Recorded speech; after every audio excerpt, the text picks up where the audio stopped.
Amaanaa teessan hin nyaanne Oromoo hin ganne hangammatti.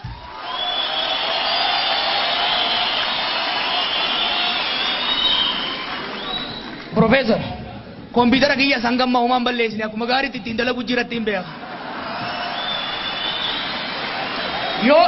Yoo akka kiyyattis feesbuuk irra maxxansuu baate bikka gaarii Oromoodhaaf kaa'ee jira. Abbaa Gadaatti hin ganne beeksisatti miti.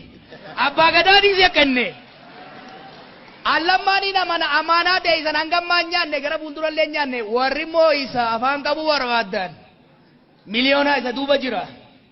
Lammaan har'aas borus gaafa Oromoodhaaf waan guddaa buusuuf ta'a ni buusaas waan dandeettii isaa beekumsa isaa keessa nusa takka hin fayyadamne nuti. Maaliif hin gajjimsa? Laal. Shira tokko deemu jira biyya kanatti. Jallaa keenyaa fi warri kun wal ta'anii sabboontota Oromoo doorsisuu barbaadan, maqaa balleessuu barbaadan, xureessuu barbaadan, abadan hin ta'u sun, hin abadan, we will never surrender kanatti. Kanaafuu obboleeyyan keenya waan akkasii yaaluun dhagaa baatii sagalitti dhalanne 99 miti.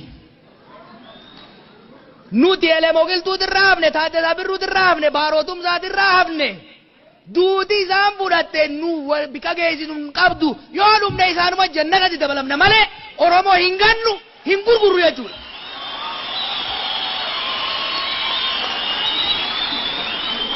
Kanaafuu abshira qaallichi gabaabaan sun hedduun haasa'u beekta. Hoggaa haasa'u garuu jecha lakkaa'in lafarra kaaya lammaan. Yeroo gabaabaatti lakkaa'ee akka isinitti hin deebi'u shakkiin qabu hangasii obsaaf jaalalaaf